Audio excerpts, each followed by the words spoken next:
want to get your perspective on, some macro issues impacting the banking sector right now. Of course, there's very little news flow in the market right now, and that's perhaps one of the reasons why the market is the way it is right now, just more or less trading sideways within a fairly narrow range. Well, give us your thoughts on a few issues, particularly the impact of the lowering oil price on bank loan portfolios. We've seen the impact of that in the past, in 2008, 2009, where the oil price came down about 25% within a month, and we saw significant impact on the bank portfolios. But do you think there could be a repeat of that this year?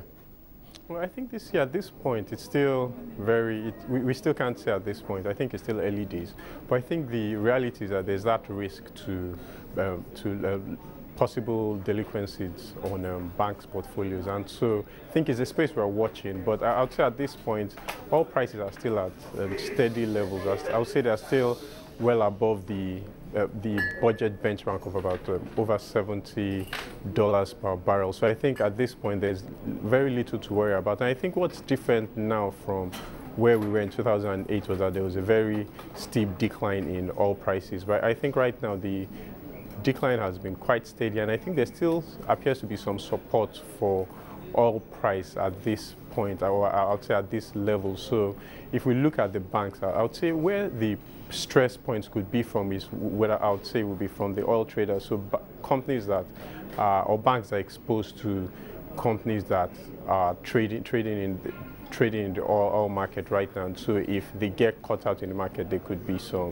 we could see possible delinquencies in that space. But I'd say at this point it's still quite early days. But I'd say in our view, it's a point of concern, I would say.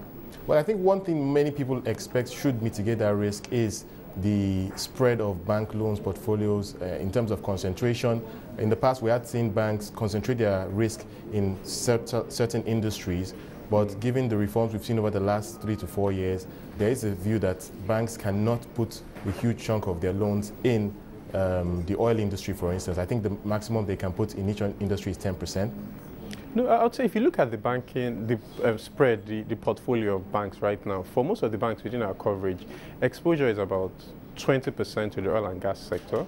And I would say if you look at that, if you dissect it in terms of segments, I would say the upstream oil and gas exposure is still below 5%, because most Nigerian banks still, I would say most of their lending will be to the indigenous oil exporters, and the bulk of it is to the oil marketing segment and the oil trading segment. I'd say that's where the risk really is, especially if you consider the concerns around subsidy. And the banks we've spoken with right now have stated that right now I think they are monitoring their loans to the oil marketers, and it appears as if they would lend more to oil marketers that have retail outlets. So even if there are delays in subsidy payments, they can still recoup some of their funds from the sale through the pumps.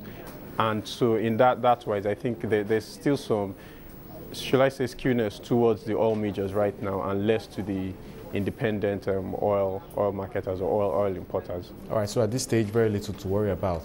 But what about the terror attacks we are seeing in the north? What impact is that having on the banks? I would say at this point, it appears to be in twofold. So if you look at the income side, I would say there appears to be very minimal impact on income from banks. And the major reason why that is because if you look at the spread of concentration of the banking sector, and if you look at revenues as well from the various segments, the Southwest still contributes close to about 30%, while or over 30%, I would say, the East and the South as well has some very strong contributions. And I would say in the North, Abuja appears to be one of the strongest markets. And outside that, there's minimal or lower contribution. And you can also see that in the branch spread as well. You have more concentration of branches in the southern part of the country, and very, very little or lower spread in the north. And so in terms of income, there's I would say, minimal impact. But I would say where the impact really is on the cost, because of the attacks, banks have had to shut down some of their operations and also have to spend more on security as well, because for most of the banks we've spoken with, the security of their staff is it's quite key for them, and so they've invested more in security, and so we could see a little impact on that on the cost of the banks. But I would say at this point, because of the lower economic activity in that part of the country, there's, should I say, less to worry about at this point, especially from the banks. All right, so perhaps a positive that, for the banks is the higher interest rate environment. Of course, net interest margins have picked up significantly over the last 1 year. But over the last quarter, how would you say that, how has that dynamic changed, and what should we expect, for instance, when Q2 numbers are released next month? I would say quarter on quarter, if you look at the movement in rates, it's been, I'd say it's been on, shall I say, steady, similar levels. And so in terms of interest income, or should I say interest margins, we expect that band to continue. But if you look at year on year, for most of our banks, cost of funds was much lower this time last year.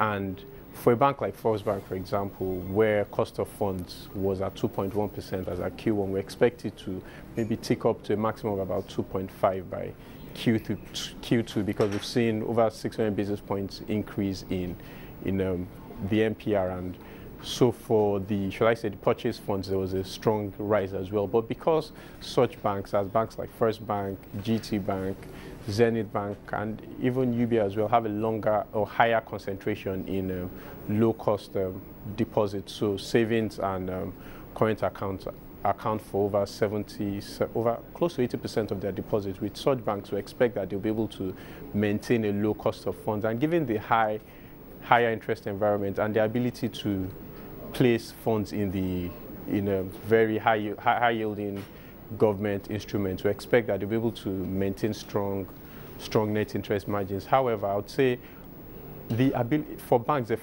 found it difficult right now to transfer, shall I say, the higher interest rate to corporate accounts right now, because of the very high demand, or should I say high competition in that segment. And so while they might be losing some points in terms of interest income from the corporate segment, I think that they're benefiting, or shall I say there's a shortfall, or compensating that from the government instruments.